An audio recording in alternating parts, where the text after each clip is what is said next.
Spines are not scary. Spines are not scary. Spines are not scary. Spines are not scary. Spines are not scary. Spines are not scary. Spines are not scary. Spines are not scary. Spines are not scary. I'm here to show you that spine ramps are nothing to fear.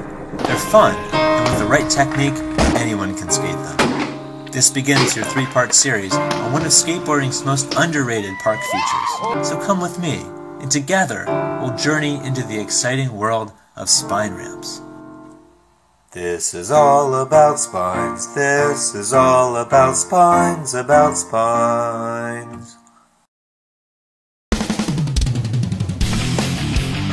The two easiest stalls for spine transfers are the tail slap and the rock and go.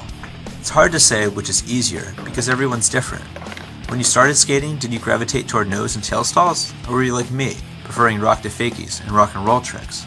For tail slaps, I would start by focusing on the locking in part, what it feels like to bump your wheels over and settle in. That may mean thinking of it as a blunt stall at first, like you're not transferring, and gradually working forward till speed, confidence, and momentum carry you across. As you get comfortable, try for a seamless fluid motion. Be light on your back foot, allowing whatever extra speed you bring to flow through your body, not your board. Your board is going to slow down at the top of the ramp the same way every time. Stand tall to absorb that extra speed, and push off the descent with force, leveraging it.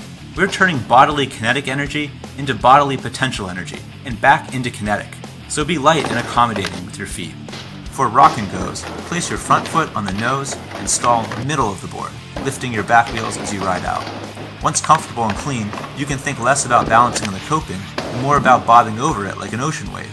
One technique is to overhang your front wheels prematurely, putting little to no weight on your back foot so it rides the coattails of the front. Before going any further, let me just say loud and clear, get a pair of knee pads. Seriously, do it. Every visit to the skate park, I see these people putzing around at the bottom of ramps, saying things to me like, I would kill myself if I tried that. Yeah, because your exposed knees and brittle chicken legs are preventing you from ever being able to attempt the trick, let alone learn it, master it, and, the kicker, eventually be able to do it without pads. Almost all skating is learned by doing. So if you're afraid to try something because you might skin a knee, you're putting an unnecessary limit on yourself. You should always be limited by your abilities, not your fears. So tie a pillar to yourself if that's what it takes to work up the confidence to try new things. Let me just say that the objection to helmets and pads based on looks is the single most absurd, unfortunate part of skateboarding culture. Be responsible, become an advocate for safe skating, and use protection. Okay, so back to tips. Once you go with these two stalls, you can learn frontside and backside board slides. They're exactly what you imagine them to be like, so put in the effort and they're yours. I hope you found this video helpful, and I look forward to seeing you soon at the skate park. Until next time, and probably even then, I'm Greg Doerfler with openSource Skateboards. Have a great day.